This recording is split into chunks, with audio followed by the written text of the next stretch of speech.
Thiago, Ekitike, Haaland, the forwards are letting us down. Should we be looking in different directions? Welcome back to another video. Hope you guys are good. These are my transfer plans ahead of game week 30. Captaincy is going to be a big one. And I don't think I'm going to be captaining a forward in game week 30. Stay tuned for that. But as always with these videos, we're going to kick off with a very quick look back at game week 29. Obviously, it's FA Cup weekend, which means we get a nice little break in FPL. Maybe we need it. I feel like I do off the biggest red arrow ever. I mean, I've slipped from 120k to 207k. Not fun. And thank goodness the Arsenal players came in for me with Raya and Gabriel. Rice just missing out on DEFCON, which was frustrating, but full of blanks elsewhere.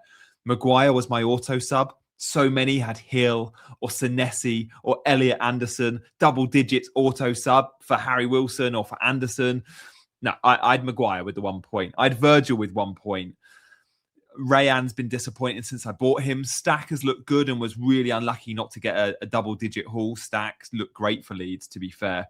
Bruno Fernandes didn't go there with captaincy, and we got to talk captaincy game week 30. The routes to points you get from Bruno make him so good. Like, United played badly, and he still got 8 points. That's what Bruno does. Against Crystal Palace, I'd say United were pretty bad as well. I know they won the game because of the 10 men and the penalty. 13 points. So in the last 2 weeks, United have been bad and Bruno has netted 21 points in 2 games. That's what he does. It's not just the assists. It's the bonus. And to be fair, he got 11 DEFCON again in the week, like 1 short. He's so close to the DEFCON all the time as well. And then the failing forwards.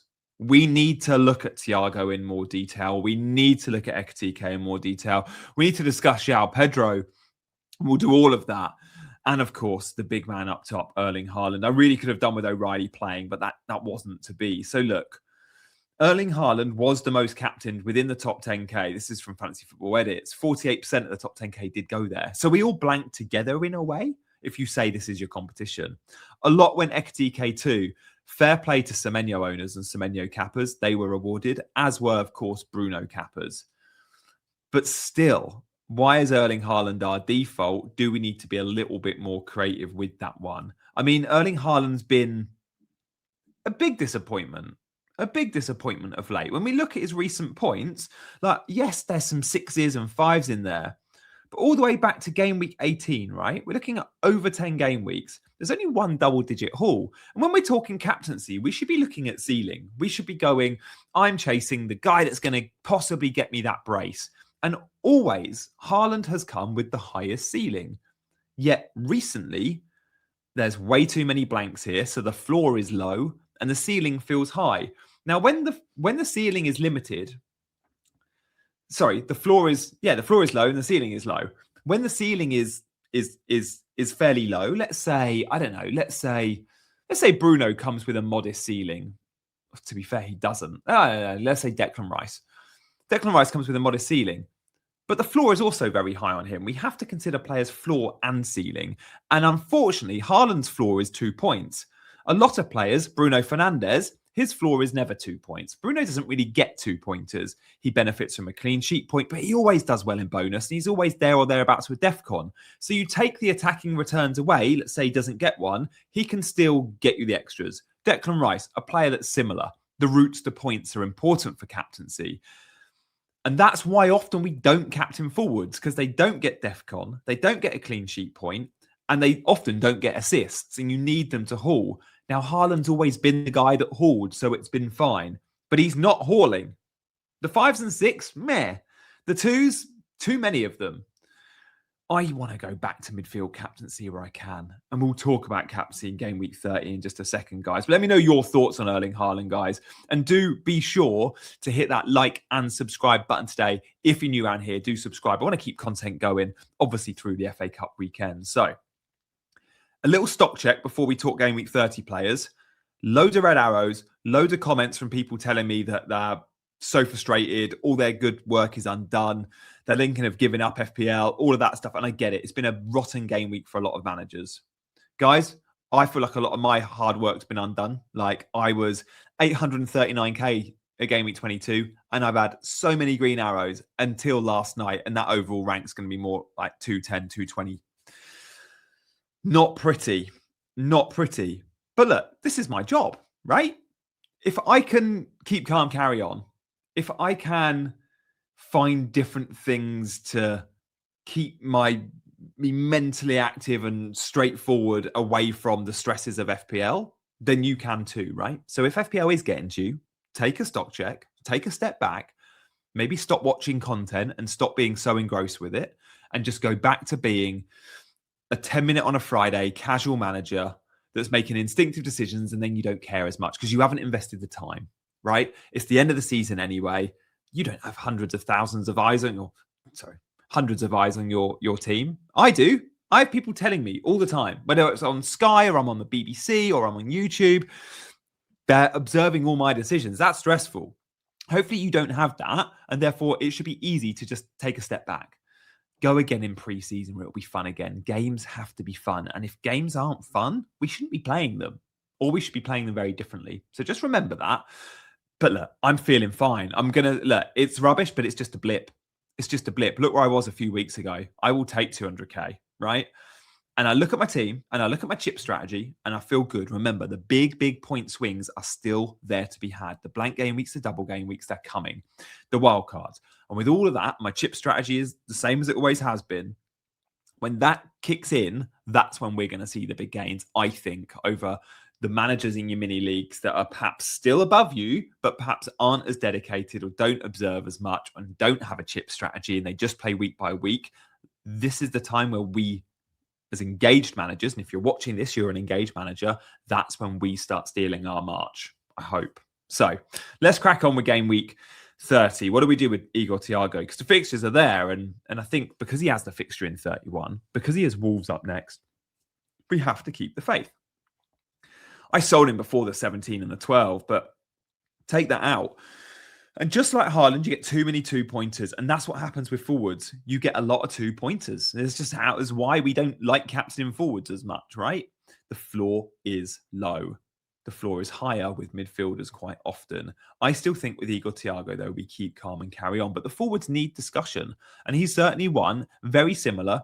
Ekitike, similar sort of thing. You get a 12 or a 15, and then you get a bunch of 2s. But the fixtures are there. And if you're into your fixtures, you should keep the faith. Or do you go, forget the fixtures, I want the form, and someone like João Pedro is absolutely tearing it up at the minute. So should you be looking in that direction? Well, look, under Rosenior, it's before Rosenior at the top, since Rosenior at the bottom. Before Rosenior, I would argue 14 goal involvements in 29 games. Not bad. 1 in 2. Perfectly fine. Good Premier League standard. 12 games with Rosenior, 10 goals, 2 assists is top tier elite. It's a goal involvement a game. And what's mad, in the last 8 game weeks, this is where he's really come into his own. In the last 8 game weeks, I was shocked when I read that. I worked out the stat this morning. In 8 game weeks, João Pedro has 8 goals and 6 assists. That blows my mind a bit. The 2 assists here are assists, and FPL assist is slightly different. So actually, this DAZN graphic for FPL isn't overly relevant. The numbers we should be looking at are 8 goals, 6 assists in the last 8. 14 goal involvements in 8 games. Why is he not in all our teams? Why is he not in all our teams? If you've got him, fair play, well done. I don't have him. And it's partly because I look at Thiago and go, he's got Wolves up next. It's partly because I look at Ekitike and look at his fixtures. João Pedro does play in 31. Have to remember that. Food for thought. My problem with João Pedro is I'm not convinced he starts versus Newcastle. Now, this is from Lego Mane. This was taken in Game Week 28. But if you fast forward just between Game Week 29 and 30, we've got FA Cup, but we've also got European football. Spend some time looking at this graphic if you can, guys. I'm going to make it bigger if I can. Right. So this will hopefully, this is really important. Check out Lego Mane on Twitter.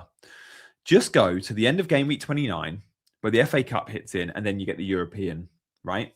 So European, Liverpool at the top there have a band of green between Galatasaray, which is their away game to Turkey, and then Tottenham, and then Galatasaray again. Their Champions League turnaround is Tuesday, and then it's again on the Wednesday. They play 3 games in 9 days, right? It's manageable. It's Galatasaray, Tottenham, Galatasaray, but plenty of rest in between, certainly in between the first game from the trip to Turkey. Arsenal, Man City, Chelsea, all below that. Rather than playing Tuesday, Wednesday, they play Wednesday, Tuesday. That is a huge difference. That is a huge difference. That's 3 games in 7 days, not 3 games in 9 days. And the 3 games in 7 days mean for all of your Arsenal and your Man City and your Chelsea players in game week 30, when Arsenal play Everton, Man City play West Ham, and Chelsea play Newcastle, you're slightly worried about minutes for your players. Now, of course, if you're a David Raya or a Gabriel for Arsenal, or even a Declan Rice if fit, you're good in those games. If you own a Haaland who's had an injury, or you own a Semenyo because now he can play Champions League, or you own a João Pedro or a Cole Palmer, you're slightly concerned. Yes, the centre-back, Enzo Fernandez and Caicedo can play all 3 of those games. Can João Pedro, can Cole Palmer? I expect they start and get the 60s and then come off early. But you can't manage their minutes in the first Champions League game. Chelsea go to Paris. You're not going to be taking off João Pedro unless you have to, right? Unless he's playing badly. And I just worry about buying a player like a João Pedro if he's not going to get 90 minutes or even not going to start. You could get 30 minutes. It could be a delap game and João Pedro is used off the bench. I know the momentum's there, but 3 games in 7, including an away trip to Europe, it's a tough ask for a lot of attacking players when there's good alternatives, especially players like Haaland that have had an injury. And that's why captaincy turns me away from Erling Haaland against West Ham, because I don't think he plays 90. In fact, I'd be shocked if he does. Interesting, because Ekitike, I feel fairly safe with. And the turnaround time matters. He's got Tuesday, Wednesday. And then you look at players like, Brentford, Wolves. Brentford have Wolves. They've got a week off because they're not in Europe. Bruno Fernandes, week off. Not in the FA Cup and not in Europe. In fact, Man United barely are playing any football. They played Wednesday night and then they don't play again till 10 days' time, 11 days' time, whatever it is, against Aston Villa. Huge rest, huge time on the training ground. It matters, guys. It really matters. So the schedule is so important. And our Game Week 30 moves, because of the Champions League for many, might be affected. Obviously, we've got Aston Villa, Nottingham Forest also playing in Europe. Don't forget that. Short turnaround times for them. That Thursday. It's a little bit better. So, Erling Haaland captaincy. I mean, we've discussed that already. But, it's all about that floor and that ceiling for me. So let's move on away from Haaland and talk about our team then for Game Week 30, shall we? So this is how I'm set up. As things stand, I've got a very good bench. I've got Rodgers third sub. Rodgers is just in the squad for 31.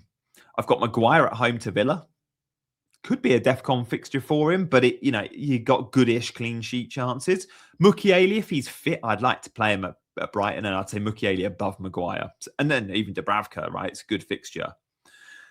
If someone like a Haaland doesn't play, it's fine. I've got a sub option. But my 11 looks quite strong this week. I've got Stack in there. I could swap Stack out. I've been impressed with him, and I think Leeds could get something at Palace. So decisions really to make. It looks like it's probably a roller transfer, but we don't know what injuries come in Europe. I don't know about O'Reilly's status. He could be a sell. Let's learn more about O'Reilly. Let's see how all my Champions League players get on in Europe.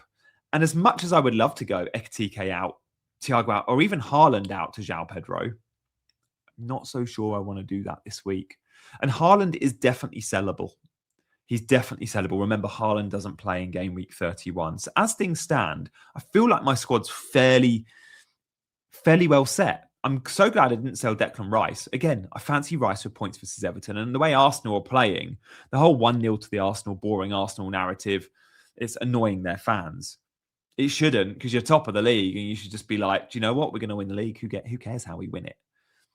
As a Chelsea fan, when we won the league under Mourinho early on and we were doing 1-0 boring wins, I didn't care if we were getting stick. No, we were getting stick because we were the best. And Arsenal were getting stick because they're the best.